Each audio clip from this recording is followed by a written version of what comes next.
American പ്രസിഡന്റായി സത്യപ്രതിജ്ഞ ചെയ്ത ഡൊണാൾഡ് ട്രംപ് നടപടികൾ കടുപ്പിക്കുന്നുവെന്ന് റിപ്പോർട്ടുകളാണ് ഇപ്പോൾ പുറത്തു വന്നിരിക്കുന്നത്. യുഎസിനെ ഒരിക്കൽ കൂടി നഷ്ടമായ പ്രതാപത്തിലേക്ക് ഉയർത്തുമെന്ന പരസ്യമായി പ്രഖ്യാപിച്ച് ട്രംപ് കടുംപിടുത്തം തുടരുമെന്നാണ് സൂചന.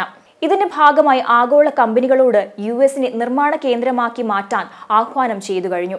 ഉൽപ്പന്നങ്ങൾ അമേരിക്കയിൽ നിർമ്മിക്കാത്തവർ ബില്യണുകളും ട്രില്യണുകളും നികുതി നൽകേണ്ടി വരുമെന്നാണ് മുന്നറിയിപ്പ് നൽകിയിരിക്കുന്നത്. സ്വിറ്റ്സർലൻഡിലെ ഡാവോസിൽ നടന്ന വേൾഡ് എക്കണോമിക് ഫോറത്തിൽ സംസാരിക്കവെയാണ് ട്രംപിന്റെ ഈ മുന്നറിയിപ്പ്. യുഎസിൽ ഉൽപാദനത്തിന് തയ്യാറാകുന്ന ബിസിനസ്സുകാർക്ക് ഗണ്യമായ നികുതി ഇളവ് നൽകുമെന്നും അദ്ദേഹം കൂട്ടിച്ചേർത്തു. ലോകത്തിലെ എല്ലാ ബിസിനസ്സുകൾക്കുമുള്ള എൻ്റെ സന്ദേശം വളരെ ലളിതമാണ്. നിങ്ങൾ അമേരിക്കയിലേക്ക് വരൂ, ഉൽപ്പന്നങ്ങൾ നിർമ്മിക്കൂ. ഭൂമിയിലെ മറ്റൊരു രാജ്യത്തിനും നൽകാൻ കഴിയാത്തത്ര കുറഞ്ഞ നികുതി ഞങ്ങൾ നൽകാം. ഞങ്ങൾ നികുതി വളരെ ഗണ്യമായി കുറയ്ക്കുകയാണ് എന്ന് ട്രംപ് വ്യക്തമാക്കി. അമേരിക്കയിൽ നിർമ്മിക്കണോ വേണ്ടയോ എന്നത് നിങ്ങളുടെ തീരുമാനമാണ്. പക്ഷേ നിർമ്മിക്കാത്തവർ ഉയർന്ന താരിഫ് നൽകേണ്ടി വരും.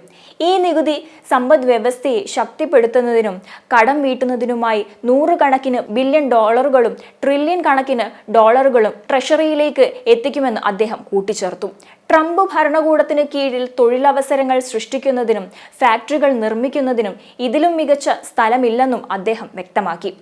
അതേസമയം ട്രംപ് ബിസിനസ് കാര്യത്തിൽ കടുംപിടുത്തം തുടർന്നാൽ അത് ഇന്ത്യ അടക്കമുള്ള രാജ്യങ്ങൾക്ക് വലിയ ഭീഷണിയാകും. ചൈനയിൽ നിന്ന് പ്രവർത്തനങ്ങൾ മാറ്റാൻ തയ്യാറെടുക്കുന്ന കമ്പനികൾ നിലവിൽ ഇന്ത്യയാണ് ഓപ്ഷനായി കാണുന്നത്.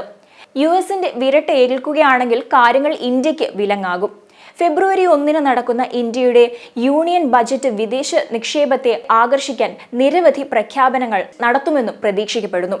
കാനഡയെ യുഎസിലെ 51ാമത്തെ സംസ്ഥാനമാക്കാനുള്ള നിലപാട് ട്രംപ് ആവർത്തിച്ചുവെന്നതും ശ്രദ്ധേയമാണ്. കാറുകൾ, തടി, എണ്ണ തുടങ്ങിയ ഉൽപ്പന്നങ്ങൾക്ക് കാനഡയെ ഇനി മുതൽ യുഎസ് ആശ്രയിക്കില്ലെന്ന് ട്രംപ് പറഞ്ഞു.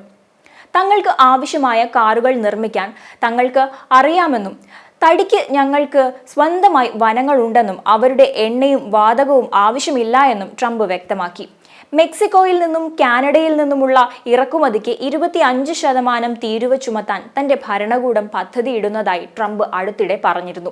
ഈ താരിഫ് ഏറ്റുവാങ്ങാതിരിക്കാൻ യുഎസിന്റെ 51ാമത് സംസ്ഥാനമായി ചേരാനാണ് കാനഡയ്ക്കുള്ള നിർദ്ദേശം. സാമ്പത്തിക ഞെരുക്കം രൂക്ഷമാകുന്ന കാനഡയെ സാമ്പത്തികമായി കൂടുതൽ തളർത്തി കൂടെ കൂട്ടാനുള്ള തന്ത്രമാണ് ട്രംപ് പ്രയോഗിക്കുന്നതെന്നും ചില വിദഗ്ധർ അഭിപ്രായപ്പെടുന്നുണ്ട്.